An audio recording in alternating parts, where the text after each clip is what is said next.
نصیب کی بات ہے. کوئی مردود کے لیے مان رہا ہے اور ہم تو محبوب کے لیے بھی مانتے ہیں, اور اللہ نے جس کو دیا اس کے لیے مانتے ہیں. ہم بھی مردود کے لیے بھی مانتے ہیں, کیونکہ ہم اللہ اکبر یہ دیکھتے ہیں دراصل مردود میں اس کی کوئی خصوصیت نہیں ہے. یہ عطا کرنے والے خدا کی قدرت کا عالم ہے کہ وہ جسے چاہے عطا کر دیتا ہے. میرے آقا صلی اللہ علیہ وآلہ وسلم کے دیوانوں, چلے اس میں بھی کوئی تعویل اگر کنتو پرنتو نکال لیں تو قرآن ہی پڑھ لیتے ہیں, قرآن ہی کو دیکھ لیتے ہیں. بات حضور کے دیکھنے کی نہیں ہے, اللہ کے دکھانے کی ہے. ہم تو ہر چیز میں عقیدہ رکھتے ہیں عطائی کا. اللہ اکبر, خود سے کسی میں کوئی طاقت و قوت نہیں ہے. جس کے پاس جو کچھ ہے وہ سب میری اللہ کی عطا ہے. لیکن چلے قرآن ہی پڑھ لیتے ہیں. سورۃ النمل کے اندر یہ واقعہ موجود ہے کہ اللہ اکبر سیدنا سلیمان علیہ السلام نے مسکرایا, تبسم فرمایا.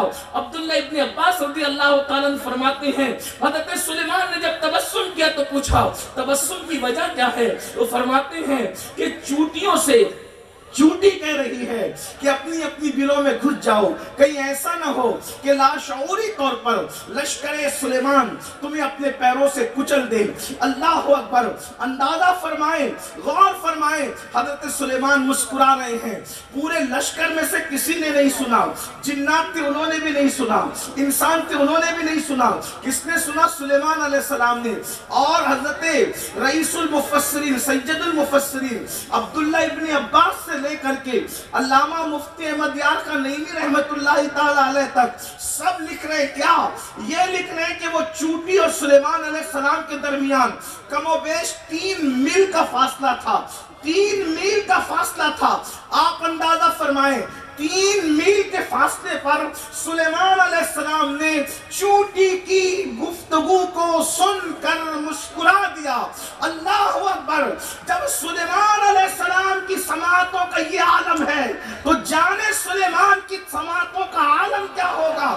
میرے امام کہتے ہیں دور نزدیک کے سننے والے وہ کان لالے کرامت میں لاکھوں سلام. اللہ اکبر, ارے سلیمان تو پھر بھی نبی ہے. ہم پوچھنا چاہتے ہیں کہ چوٹی جس کی آنکھیں بھی نظر نہیں آتی اس نے لشکر سلیمان کو دیکھ کیسے لیا؟ یہ اللہ کی قدرت ہے. اگر چوٹی کو دکھانا چاہے تو 3 میل کے فاصلے سے لشکر سلیمان دکھا دیتا ہے. جس کو چوٹی کو چٹکی میں مسل کے بچے بھی مار ڈالتے ہیں, جب قدرت اس کو منتخب کر لے تو اس کو اتنا دکھایا جاتا ہے. جس کی خاطر کائنات بنائی ہے اس کو دکھانے کا عالم کیا ہے. سبحان اللہ, جس کو اپنا آپ دکھا دیا. سبحان اللہ, نعرہ تکبیر, نعرہ رسالت, عظمت مصطفیٰ.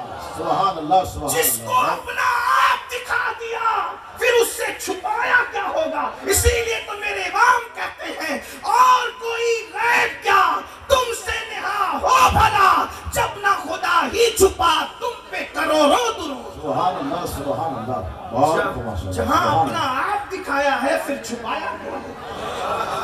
سب سے چھپایا. بلکہ حضرت موسیٰ نے تو 9 مرتبہ عرضی کی کہ مجھے دکھا, تو 9 مرتبہ فرمایا تم نہیں دیکھ سکتے. یہ نہیں فرمایا کہ ہم نہیں دکھا سکتے, بلکہ فرمایا تم نہیں دیکھ سکتے.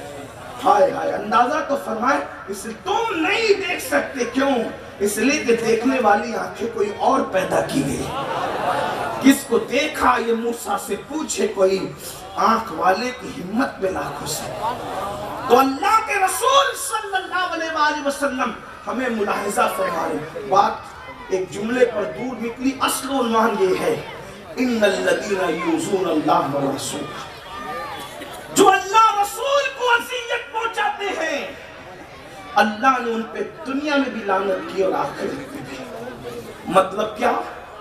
گناہ کر کے حضور کو دل دکھاتے, حضور کو تکلیف پہنچاتے ہیں. آقا فرماتے ہیں کہ جس نے مجھے تکلیف پہنچائی گویا اس نے اللہ کو اذیت پہنچائی. اللہ تو بے نیاز ہے, لیکن یہ اللہ رب العزت کی محبت ہے.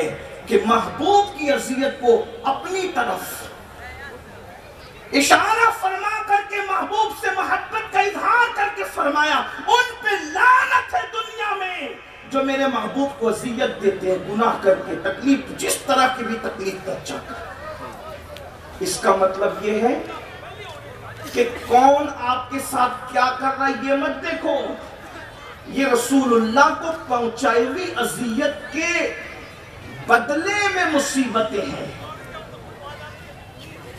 حضور علیہ السلام کو پہنچائی گئی تکلیف کے بدلے میں یہ اذیت اور مصیبتیں ہیں کہ اللہ دنیا میں کسی کو منتخب کرتا ہے تمہیں ستانے اور پریشان کرنے کے لیے، اور آخرت میں وہ اپنے فرشتوں کو مسلط فرمائے گا جو اللہ و رسول کو اذیت پہنچاتے ہیں، اور کتنے دکھ کا ان کو عذاب ہوگا وہ حدیث پاک میں سنیں۔ اللہ کے رسول صلی اللہ علیہ وآلہ وسلم صبح کے وقت فجر کی نماز میں تشریف لائے۔